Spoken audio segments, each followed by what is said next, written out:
তুমি তো অনেক ক্লান্ত, আজ আমি তোমার মাথায় তেল মালিশ করে দেই, চাচি বলল নরম গলায়। তার হাত যখন আমার চুলে আলতো করে ঘুরছিল, আমার গায়ে এক অন্যরকম অনুভূতি হচ্ছিল। কিছুক্ষণ পর তার হাত আমার পিঠের দিকে নামল।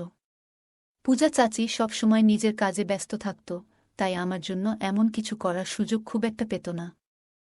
কিন্তু সেদিন রাতে চাচি নিজের হাতে আমার মাথায় তেল মালিশ করছিল। মালিশ করতে করতে কখন যে ঘুমিয়ে পড়লাম টের পাইনি।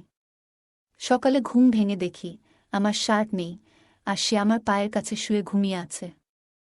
ওকে এভাবে দেখে মনটা ভরে গেল। তারপর যখন চাচি ঘুম থেকে উঠল, যখন আমার বাবা মা বিদেশে চলে গেলেন, তখন আমার জীবনে একটি নতুন অধ্যায় শুরু হল। মা বাবা আমার যত্ন নেওয়ার জন্য আমার চাচিকে আমাদের বাড়িতে থাকতে বললেন। চাচি, যার নাম পূজা, বয়সে প্রায় 40 এর কাছাকাছি ছিলেন। বয়স হলেও তার ব্যক্তিত্ব ও রুচিশীলতা ছিল মনোমুগ্ধকর।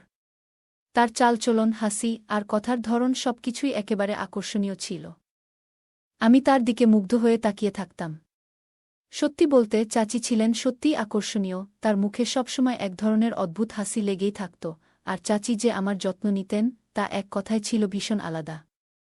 আমার প্রতি তার এমন একটি ভাবনা ছিল যেন আমি এখনও সেই ছোট্ট শিশু, যে প্রতিটি প্রয়োজনের জন্য অন্যের উপর নির্ভরশীল। তিনি আমার খাবারদাবার থেকে পোশাক পরিচ্ছদ সব কিছুতেই নজর রাখতেন, যেন আমার প্রতিটি ছোট বড় দায়িত্ব তারই ওপর। অনেক সময় তার এই অতিরিক্ত যত্ন আমার মনে প্রশ্ন জাগাত, কিন্তু সত্যি বলতে এর মধ্যে এক ধরনের স্বস্তি খুঁজে পেতাম। সকালে তিনি যখন আমাকে গোসল করার কথা বলতেন, তার কণ্ঠে এক আলাদা ভাব থাকত। বারবার তিনি নিজেই আমাকে গোসল করাতে চাইতেন, যেন বুঝতেই চাইতেন না যে আমি এখন বড় হয়েছি। বন্ধুরা, আজকের গল্পটা অনেক বেশি স্পেশাল, তাই কেউ মিস করো না। আর গল্পগুলো ভালো লাগলে ভিডিওটি লাইক, শেয়ার এবং চ্যানেলটি সাবস্ক্রাইব করো প্লিজ। একদিন চাচি আমাকে বললেন, তুমি ছোটবেলায় কতবার আমার কাঁধে উঠে খেলতে। আমি একটু লজ্জায় পড়ে চাচিকে বললাম, চাচি, আমাকে এভাবে লজ্জা দিও না। কিন্তু তিনি থামলেন না এবং গোসলের সময় আমার দিকে তাকিয়ে রইলেন। আমার নাম কুনাল, আর আমার বয়স এখন 20 বছর। ছোট থেকে শুনে আসছি যে মায়ের পরেই চাচি ঠিক মায়ের মতো। এই কথাগুলো বরাবরই আমার মনে একটা প্রশ্নের জন্ম দিত, সত্যিই কি চাচি এতটা গুরুত্বপূর্ণ? তবে কখনো ভাবিনি যে চাচি আর আমার মধ্যে এমন কিছু ঘটবে যা আমি কল্পনাও করিনি।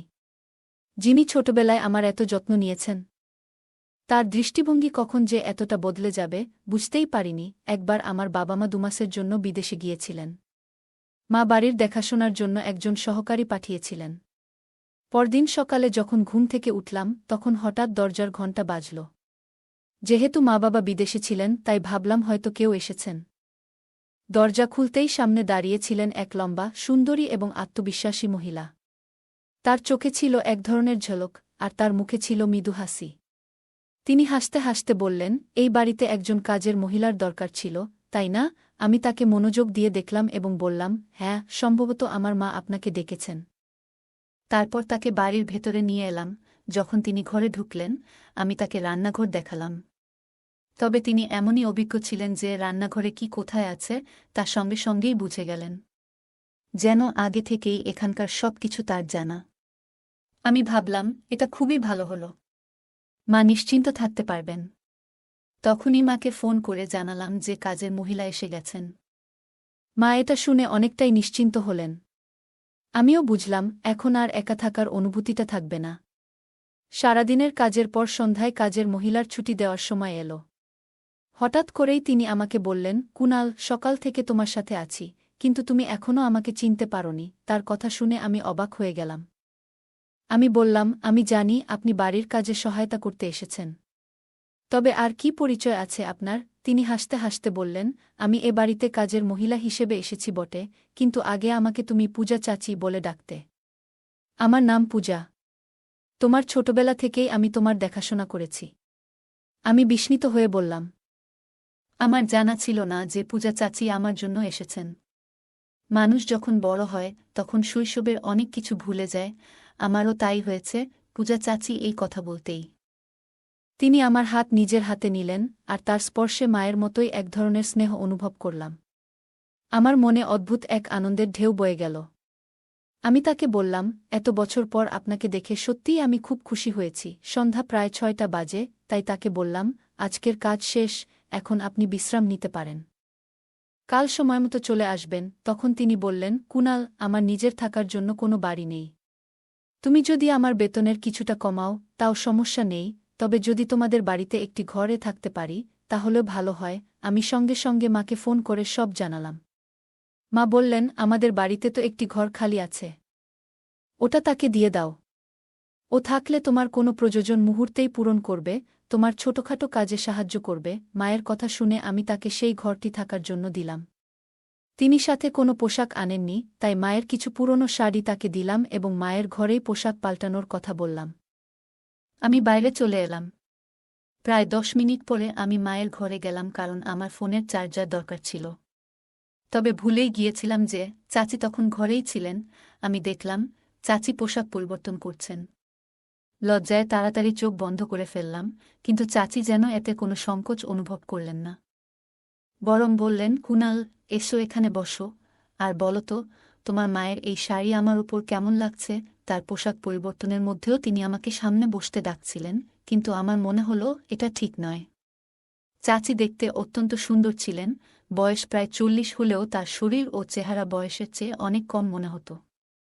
কিছুক্ষণ পরে তিনি মায়ের শাড়ি পরে ঘর থেকে বেরিয়ে এলেন, আর পুরনো শাড়িতেও তাকে চমৎকার দেখাচ্ছিল। এইভাবে কয়েকদিন কেটে গেল। পূজা চাচি প্রায় 10 দিন ধরে আমাদের ঘরের কাজ দেখছিলেন। একদিন তিনি আমার ছোটবেলার অনেক স্মৃতি শোনালেন, যেগুলো শুনে আমিও নিজের শৈশবে ফিরে গেলাম। সেই ছোট্ট ছেলেটা যে সবসময় মোবাইল নিয়ে ব্যস্ত থাকত, এবার নিজের ছোটবেলার কথা ভাবতে লাগল। চাচি মাঝে মাঝে আমাকে বেশ বিভ্রান্ত করতেন। কয়েকদিন পর হঠাৎই বললেন, কুনাল, আজ তোমাকে নিজ হাতে গোসল করিয়ে দেব। আমি বারবার না করলেও তিনি হাসিমুখে গোসল করানোর জন্য জেদ করছিলেন এবং বললেন, তুমি বরং আজকের সকালের নাশতায় কি হবে সেটা ভাবো। আমি গোসল করতে চাইছিলাম না, তবে শেষে শাওয়ার নিয়ে বের হলাম। দেখলাম চাচি আমার ঘরে বসে আছেন। তিনি বললেন, তুমি আমার হাতে গোসল করনি, কিন্তু এখন আমি তোমার ভেজা চুল মুছে দিতে চাই। আমি মাথা নিচু করে তাকে তোয়ালে দিলাম এবং তার সামনে বসলাম। তিনি স্নেহমাখা হাতে আমার চুল ঠিক করতে লাগলেন। চাচিকে আমি পরিবারের সদস্যের মতোই মনে করতাম, তাই তার সঙ্গে খুব স্বাভাবিকভাবে মিশতাম। বলতাম, এই ঘরটাকে নিজের ঘর মনে করবেন। আমার কথা তিনি মনোযোগ দিয়ে শুনলেন এবং আমাদের বাড়িতে এমনভাবে থাকতে শুরু করলেন যেন এটি তার নিজেরই ঘর। এক সন্ধ্যায় আমি বন্ধুদের সঙ্গে জন্মদিনের এক পার্টিতে যাচ্ছিলাম। তখন চাচি আমাকে জিজ্ঞেস করলেন, কোথায় যাচ্ছ? আমি বললাম, একটি পার্টিতে যাচ্ছি। তখন তিনি বললেন, তুমি আমাকে পরিবারের অংশ বলো, কিন্তু একা একাই চলে যাচ্ছ। কখনো আমাকে কোথাও নিয়ে যাওনি। আমি বললাম, ঠিক আছে, আমি আপনাকে নিয়ে যেতে রাজি আছি, তবে আপনি কি সেই আধুনিক পরিবেশে মানিয়ে নিতে পারবেন? তিনি সম্মতি দিলেন, আর আমি বললাম, মায়ের ঘর থেকে ভালো একটি শাড়ি পরে প্রস্তুত হয়ে আসুন। পার্টিটা দারুণ জমেছিল। যখন চাচি মায়ের ঘর থেকে সেজেগুজে বের হলেন, তাকে দেখে আমার চোখ জ্বলজ্বল করে উঠল। চাচি সত্যিই অপূর্ব লাগছিলেন, তার রূপ যেন এক নতুন জ্যোতি এনেছিল। আমি সবসময় ভেবেছিলাম তার বয়সের ছাপ পড়েছে, কিন্তু সেদিন তাকে দেখে মনে হলো তিনি যেন আরও সুন্দর, আরও উজ্জ্বল। তিনি পুরো শাড়ি নয়, বরং আধা শাড়ি পরে এসেছিলেন এবং নিজেকে মডেলের মতোই সাজিয়েছিলেন। সাধারণ শাড়িতেও তিনি একদম অন্যরকম লাগছিলেন, যেন তার বয়স 40 নয়, আরও অনেক কম। চাচিকে সেদিন দেখে আমার চোখ লজ্জায় নিচু হয়ে গেল। তিনি হিল পরা অবস্থায় আমার দিকে আসছিলেন, হঠাৎই হিলের কারণে পা ফসকে গিয়ে তিনি আমার উপর পড়ে গেলেন। তার ঘ্রাণ আমার চারপাশে ছড়িয়ে পড়ল, আর আমি একটু অস্বস্তি অনুভব করতে লাগলাম। চাচি তখনও উঠে দাঁড়াচ্ছিলেন না, বরং আমার উপরেই ছিলেন এবং আমাকে শক্ত করে ধরে রেখেছিলেন। আমার মনে এক অদ্ভুত অনুভূতি কাজ করছিল। ঠিক সেই মুহূর্তে চাচি নিজেকে সামলে নিলেন, আর আমি যেন হুঁশ ফিরে পেলাম।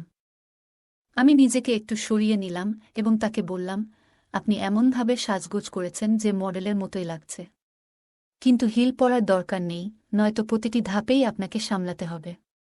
তিনি হিল একপাশে রেখে মায়ের ফ্ল্যাট স্যান্ডেল পরে নিলেন। আমরা যখন বের হলাম, তখনও আমার চোখ চাচি উপরেই ছিল। পার্টিতে পৌঁছানোর পর আমার বন্ধুরা চাচিকে দেখে ভেবেছিল তিনি আমার বান্ধবী। তার উপস্থিতিতে এমন আকর্ষণ ছিল যে সবাই ধরে নিয়েছিল তিনি আমার সঙ্গী। চাচি এই ভুল ধারণা ঠিক করার বদলে আরও মজার পরিবেশ তৈরি করলেন। তিনি বন্ধুদের সকলকে বললেন, আমি কুণালের বন্ধু। পরে পার্টি শেষে তাকে জিজ্ঞাসা করলাম, আপনি এভাবে পরিচয় দিলেন কেন? তখন তিনি মুচকি হেসে বললেন, তোমার মুখটা দেখার মতো ছিল যখন বন্ধুরা ভাবছিল আমি তোমার বান্ধবী। যদি এতে তোমার সমস্যা হয় তবে আমি দুঃখিত। আমি হেসে বললাম, মাফ চাওয়ার কিছু নেই। আপনি যা করেছেন ঠিকই করেছেন।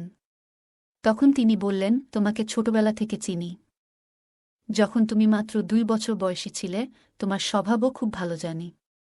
তার কথা শুনে আমি হেসে উঠলাম। এরপর তিনি সোজাসুজি বললেন, আমাদের বন্ধুত্বের প্রসঙ্গ যখন উঠল, তাহলে এখন সত্যিই তোমার বন্ধু হয়ে যাই। আমি মজা করে বললাম, এখন আপনাকে চাচি বলার সময়ও পেরিয়ে গেছে, আর আপনারও আমার চাচি হওয়ার বয়স পেরিয়ে গেছে। তিনি মৃদু হেসে বললেন, তাহলে পূজা বলেই ডাকো। যদিও তার বয়স ছিল 40, তাকে পূজা নামে ডাকতে প্রথমে একটু লজ্জা লাগছিল, কিন্তু তিনি এমনই তরুণী ও আকর্ষণীয় লাগছিলেন যে মুখ থেকে আপনা থেকেই বেরিয়ে এলো, পূজা।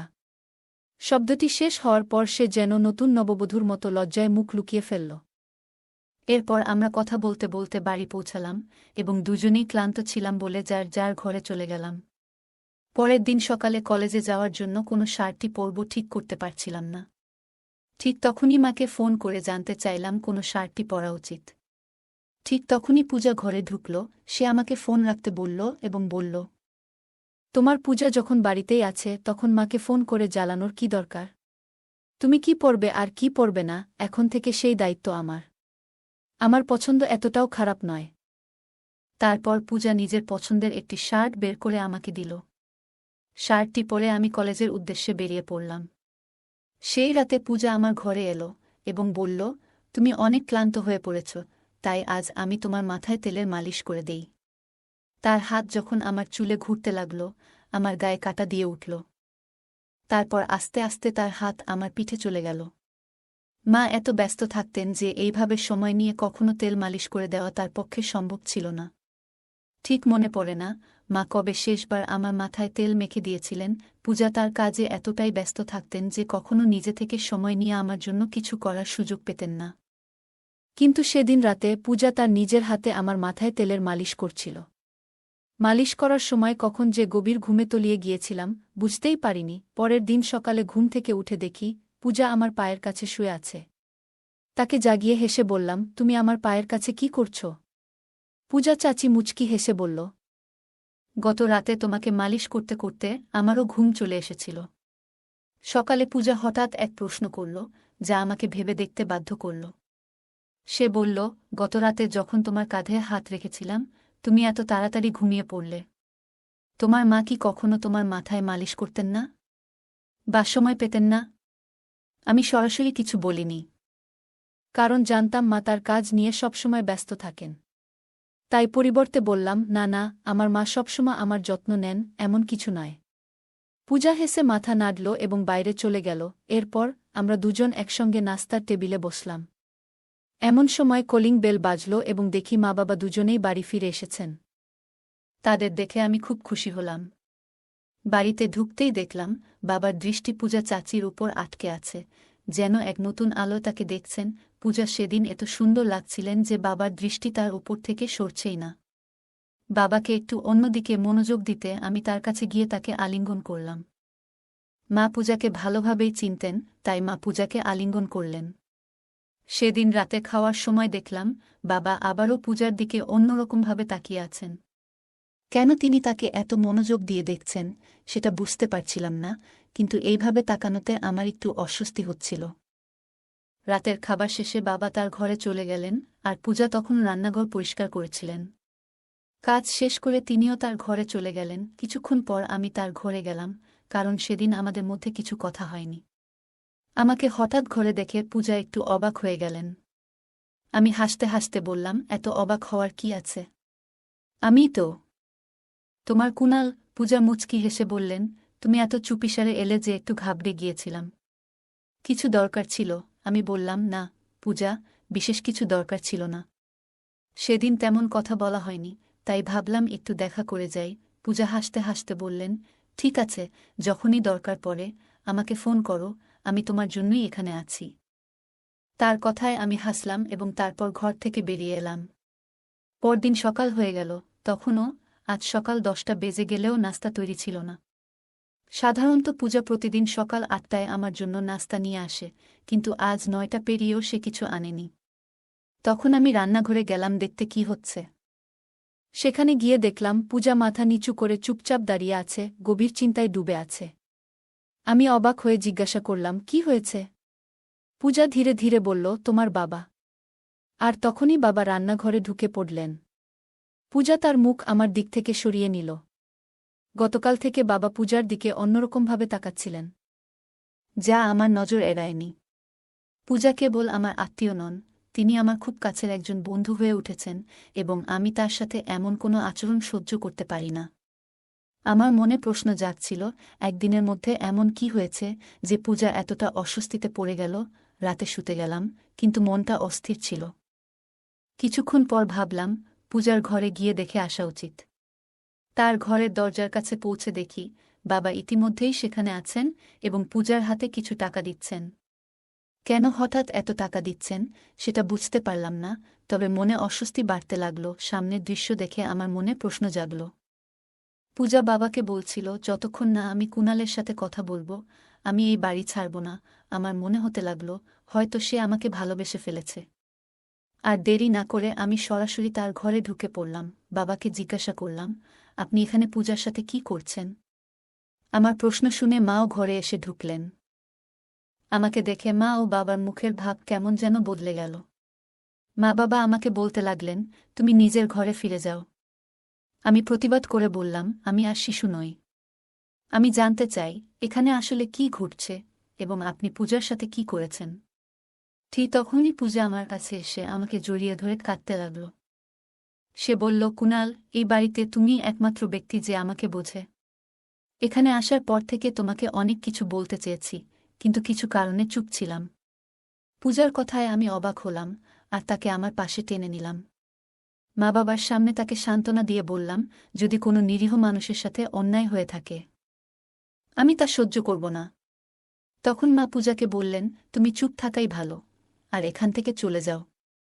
কিন্তু পূজা উত্তেজিত হয়ে মায়ের দিকে তাকিয়ে বলল, আজ আর চুপ থাকব না। আমি কুণালকে সব সত্যি বলব।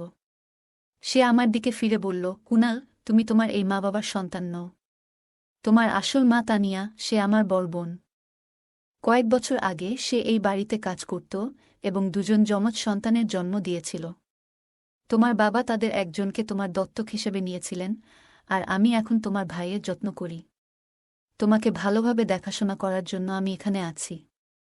এই কথা শুনে আমার মনে নতুন প্রশ্ন তৈরি হল। আমি পূজাকে দূরে সরিয়ে দিয়ে বললাম, আমি আপনার কথায় বিশ্বাস করি, আপনি আমার মায়ের মতোই, কিন্তু আমি নিজের জীবন নষ্ট করতে চাই না। আপনি যে বলছেন তারা আমার আসল বাবা মা নন, আমি তা মেনে নিতে পারি না। তাদের প্রতি আপনার অভিযোগ সত্যিই আমার ভালো লাগছে না, কারণ তারা আমাকে নিজের সন্তানের মতোই ভালোবাসা ও যত্নে বড় করেছেন। আমি সব জানলেও এতে আমার কোনো আপত্তি নেই, কারণ তারা আমাকে এমন এক জীবন দিয়েছেন যা আমি কখনো কল্পনাও করতে পারিনি। এরপর মা বাবা সিদ্ধান্ত নিলেন যে পূজাকে পুলিশের হাতে তুলে দেবেন, তবে আমার যমজ ভাইয়ের জন্য তাকে ক্ষমা করলেন, কারণ সে এখন পূজার কাছে রয়েছে। কয়েক বছর আগে পূজা আমার মা বাবার কাছ থেকে কিছু টাকা নিয়েছিল। আমার জন্মের পর আমার আসল মায়ের মৃত্যু হয়েছিল, আর পূজা তখন আমার বড় ভাইয়ের দেখাশোনা করছিল। কিন্তু দুর্ভাগ্যবশত সে ভাইকে সঠিকভাবে বড় করেনি। ভাই খারাপ পথে চলে গিয়েছিল এবং তার জীবন বিপদে পড়েছিল। সে চুরি করত, নানাভাবে মজা করত, আর এখন আবার আমার মা বাবার কাছ থেকে টাকা আদায়ের চেষ্টা করছিল। কিছু গয়নাও সে চুরি করেছে, কিন্তু তাতেও সে সন্তুষ্ট ছিল না। পূজা আমার মা বাবার কাছে 20 লাখ টাকার দাবি করেছিল, কিন্তু এবার মা বাবা তাকে স্পষ্টই না করে দেন। তখন সে তাদের হুমকি দিতে শুরু করে। মা বাবা তাকে কিছু টাকা দিয়ে বাড়ি থেকে চলে যেতে বললেন।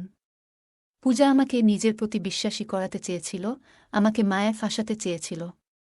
কিন্তু তার আসল চেহারা প্রকাশ পাওয়ায় আমার মনের সমস্ত ভালোবাসা ফিকে হয়ে গেল।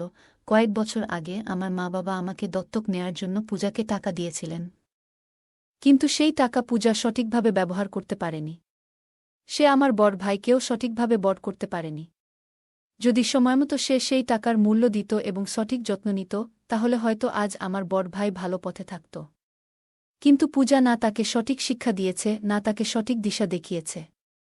তাই মা বাবা তাকে আমাদের জীবন থেকে দূরে সরিয়ে দেন এবং আমার বড় ভাইকেও দত্তক নেন, তাকে নিজের সন্তানের মতো বড় করেন। আমি আমার মা বাবার প্রতি অত্যন্ত কৃতজ্ঞ, যারা আমাকে এবং আমার ভাইকে এত সুন্দর জীবন দিয়েছেন। যদি সময়মতো পূজার আসল চেহারা না জানতাম, তাহলে হয়তো তার মায়ের জালে পড়ে জীবনটা নষ্ট হয়ে যেত। কিছু মানুষ অর্থের লোভে সম্পর্কের মর্যাদা ভুলে যায়। সম্পর্কের মর্যাদা